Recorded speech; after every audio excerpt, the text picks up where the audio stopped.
all right, let me see. I can get rid of this sign over here. We're in Okay, Gimel good. We're in base. Shekalim, Gimel base.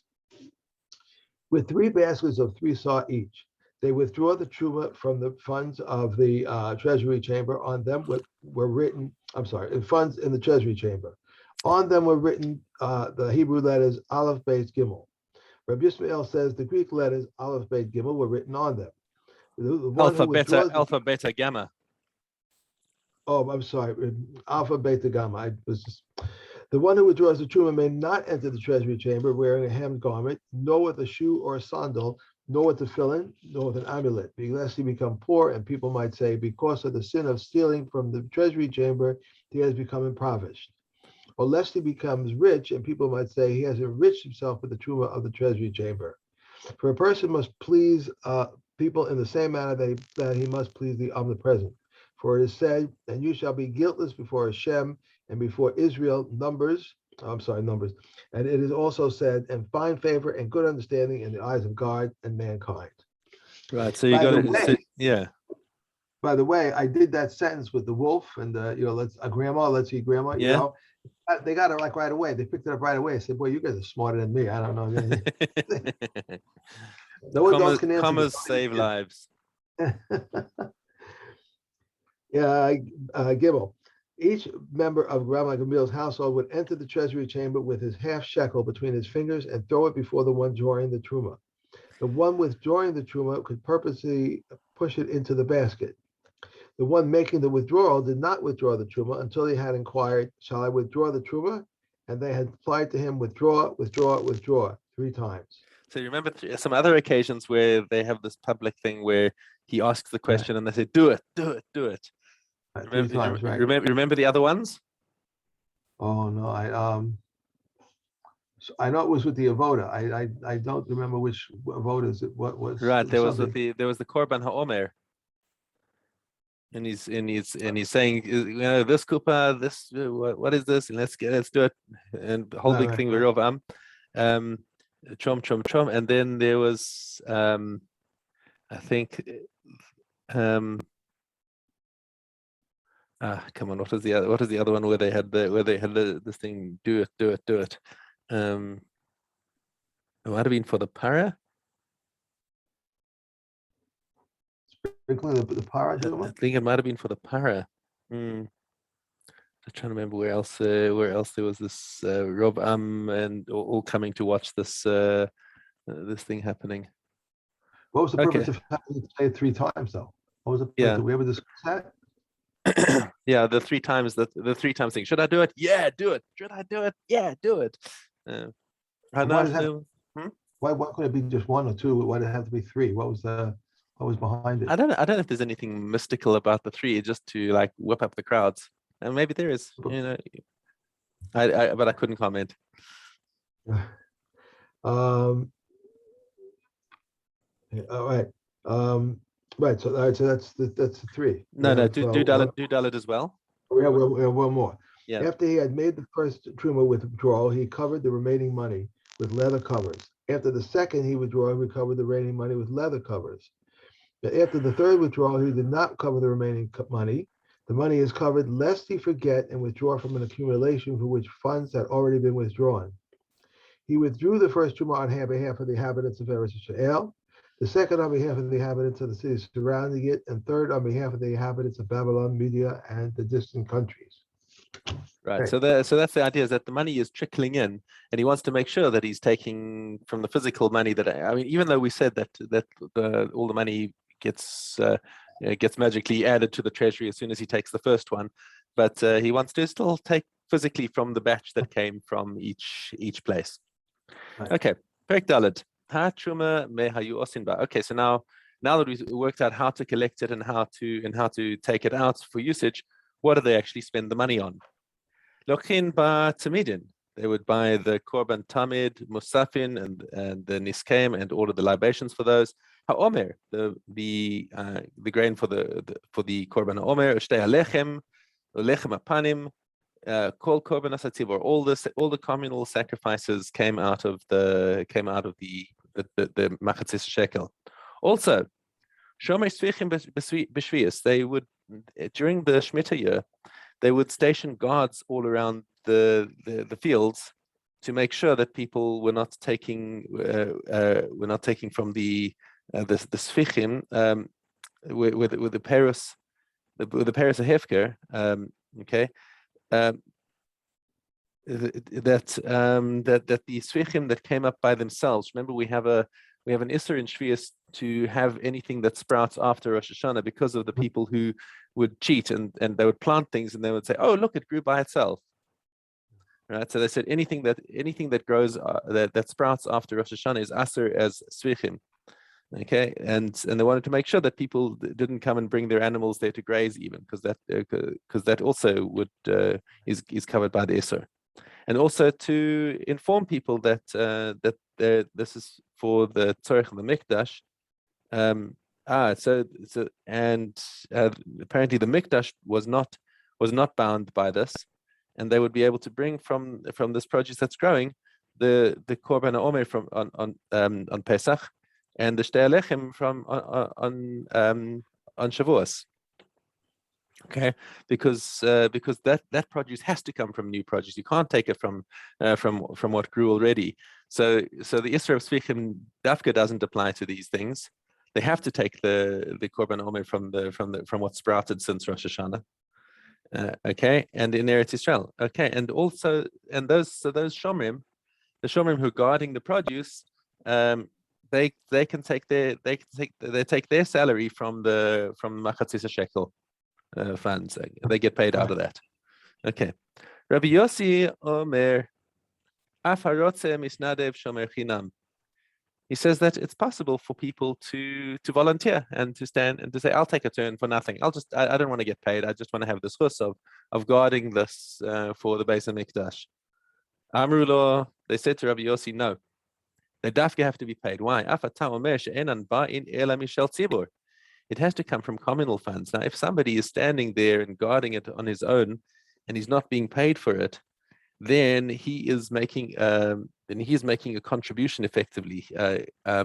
He's zoche in whatever grows over there while he's guarding it. Just technically, because he's standing there and guarding it and stopping other people from taking it, he has technically acquired the produce.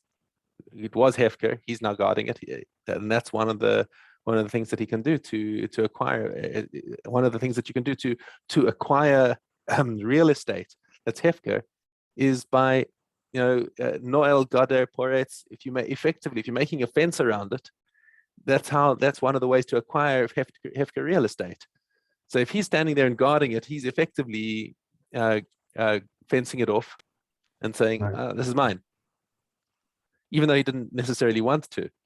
And it has to, and the fact is that the Korban HaOmer, all of these communal and the Shtei Alechem, they have to come from communal funds. They cannot be contributed by an individual.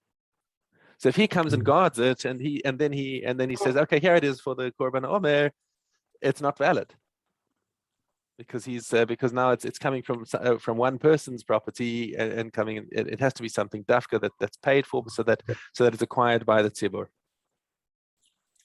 Okay. Para v'sa'ir hamishtalech. Now, we're continuing on the list of things that are purchased using the communal funds from the Machatzis shekel.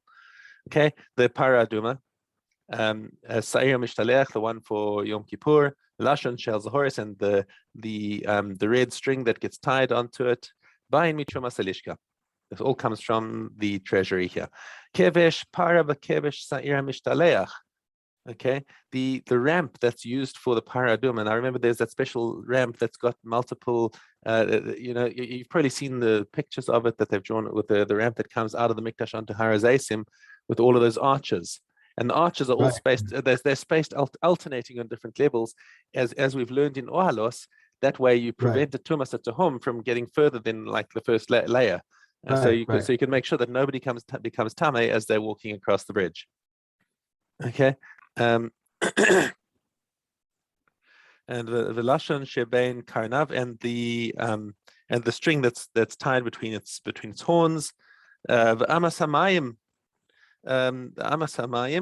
This is referring to the one that passed through the Azara. Okay, and sometimes it would need to be repaired. They needed water flowing through the Azara. And furthermore, even the walls of the city and its towers. And anything that's needed for the maintenance of Yerushalayim comes from the leftovers, whatever the remnants are of the Machatzis Shekel is for the maintenance of Yerushalayim. Abba Shaul Omer Kevish Para Kohanim Godolim Osim Osam Mishel Atzman. So he says that particularly the bridge that was used for the Paraduma, the Kohanim Gedolim had a private collection that they made, and they built that bridge out of their own funds. Okay, but the halacha does not follow Abba Shaul. It is still something that is maintained by the temple treasury. Was that ramp, the bridge, being able to be used for any people want to walk across it to get to the base of Mikdash, or that was reserved? I think it was used for in general, but it was designed in the way it was, particularly for the Paraduma. Right. Okay, Mishna Gimel, Mosar She'arei Halishka. Okay, so the leftovers of the lishka of whatever funds were collected from the Machatzis Shekel, mehayu osin bahen. So they spent the money on everything we've discussed up until now, and there's still money left over. Baruch Hashem. What are we going to do with it? Okay, lokhin bahen yainos shmanim uslasos. You buy with it wine and oil and soles flour. And then you resell it on to people who need to bring them for their korbanot. Divrei Rabbi Yishmael. So Rabbi Yishmael says, so you take it and you invest it in libations and make a profit on it for the Mikdash.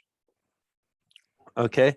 Rabbi Akiva disagrees. He says, Ein mistakrin mishal hekdesh v'lo mishal aniyim. He disagrees. Fundamentally, he says you can't go and start making commerce with temple money, because effectively what you're doing, you're investing in the wine, and it says it's not lefi kavod mikdash that they have to start doing trading and dealing with holy money, and secondly, it could take a loss. What happens if you buy the wine and the wine gets spilled or goes sour or whatever? It's that's just you can't do that with mikdash money. So he doesn't actually say what you should do with it, because even though the halakha does follow Rabbi Akiva, but he doesn't actually say what he should do with it. Some Mefarshim say that the extra shekalim are left in the lishka until they'll be needed for other such expenses. So it's basically kept as a slush kitty, that whatever they'll need to do, then say, here's something else that we need to do. Let's dip into the fund. There's no obligation to use it all up. So it has nothing to do with ribbis then, the extra money that they receive. No, there's no ribbis. There's no ribbis. Where would there be ribbis? Nobody's owing anyone anything. Right. Okay, that's it. Okay, Psachim Yud Beis.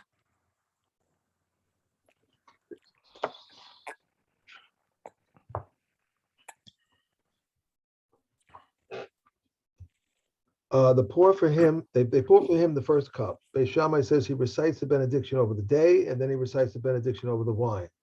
But Beis Hillel says he recites the benediction over the wine, and then recites the benediction over the day. Then they bring it before him. He eats dipped lettuce before he reaches the course that is secondary to the matzah. Now they brought before him matzah, lettuce, and charosis, and 2 cooked dishes. Although charosis is not a mitzvah. Eliezer ben Tzaddik says the dipping is a mitzvah. And in the temple, they would bring before him the body of the Pesach offering. They pour him a second cup of wine, and here the son asks of his father. And if the son has not enough understanding, his father instructs him to ask, why is this night different from all other nights? On all other nights we eat chametz and matzah, but this night only matzah. On all nights we eat other greens, but on this night only bitter herbs. On all nights we eat meat roasted, stewed, or cooked, but on this night only roasted. On all nights we might dip vegetables once, but on this night twice. And according to the intelligence of the son, his father instructs him. He begins with the disgrace and concludes with the glory, and he expounds from the Arameans sought to disgrace my father until it ends the whole portion. Yeah. Rather, That's it. that's it. Yeah. Erevin Yud Zion. Let me see. What do we? After this, we're going to. After going to go Psachim. to- Psachim we carry on in Shekalim. Right. No, but after we finish Pesachim, we'll finish tomorrow, the day after. What Yeah, do we go that's to? Shekalim. Oh, we're just going to stay in Shekalim. We start Pesachim again. Okay. All right. And Erevin, yeah, we're going to finish Erevin pretty soon, and that will move on to Psachim. Okay. This is Yud Zion. If a cistern is in a public domain and an embankment is 10 tefachim high, the window above it may be used to draw water from it on Shabbos. If a rubbish heap in a public domain is 10 tefachim high, the window above it may be used to pour water into it on Shabbos. A tree which droops over the ground, if its branches are not 3 tefachim higher than the ground, we may carry beneath it. If its roots are higher than 3 feet above the ground, one may not sit on them. The door of a backyard, thorns which are in a breach, and mats, we may not close with them unless they are above the ground. A person may not stand in a private domain while unlocking a public domain, or in a public domain while unlocking in a private domain, unless he makes a partition 10 tefachim high. Those are the words of Rav Meir. It said to him, it happened that in the butcher's market in Yerushalayim, they would lock and place the key in a window above the door. And Rav Yossi says it was the wool merchant's market. Okay. A door. That's it. That's 3. That was it. Yeah.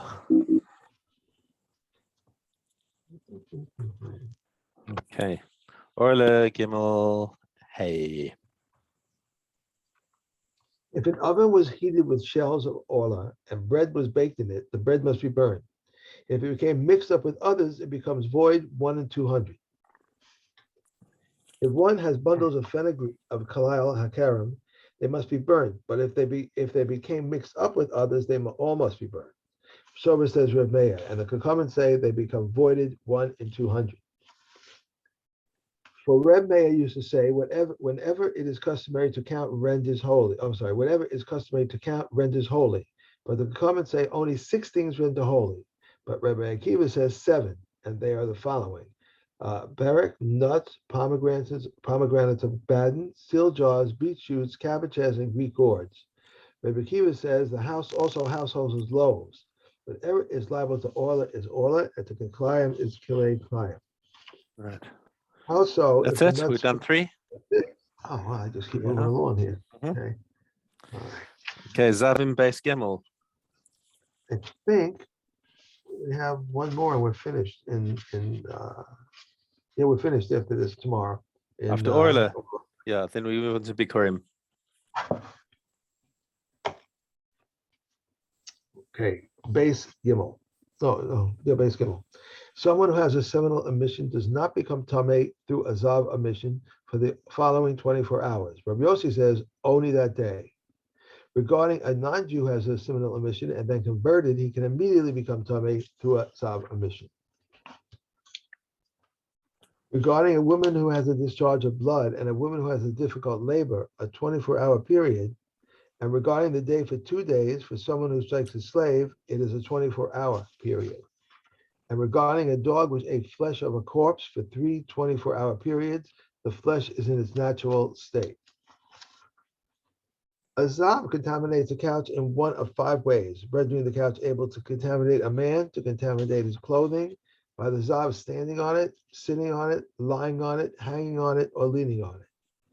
Contaminated couch of a zav contaminates a man in one of 7 ways, to the degree that the man will further contaminate his clothing, by the man standing on it, sitting on it, lying on it, hanging on it, or leaning on it, and through contact and through carrying.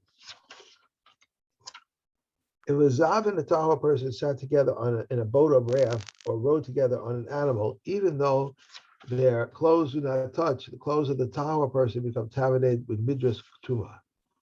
If they sat together on a board or on a bench, on the support beam of a bed, or on a pole that was unsteady, if they both climbed up a weak tree or onto a weak branch, or a strong tree onto an Egyptian ladder that is not anchored with a nail, If they went together onto the ramp, a beam, or a door that are not secured with plaster, in all these cases they become tamei.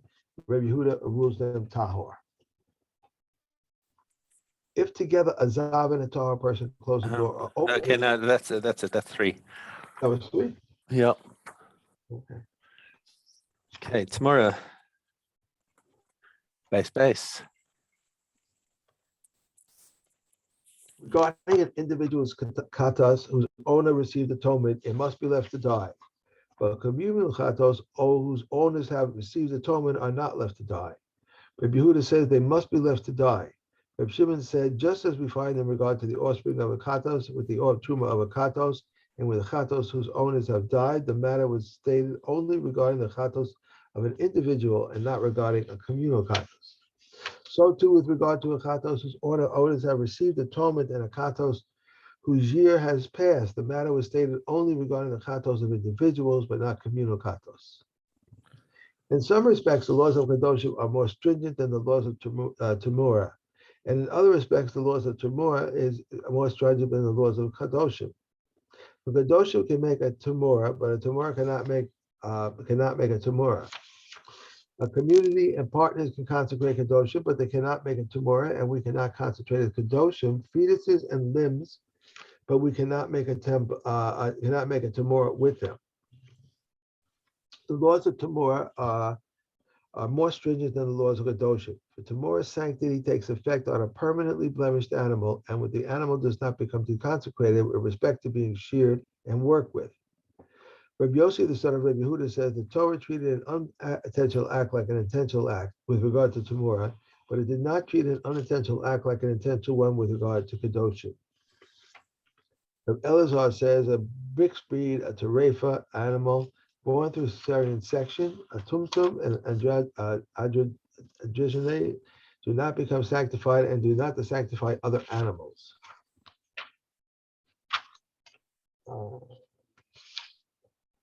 These are the Kedoshim whose offspring and Temura exchanges are similar to the original Kedoshim themselves concerning the offspring of a Shalamin and the Temura of a Shalamin, their offspring and the offspring of their offspring are infinitum.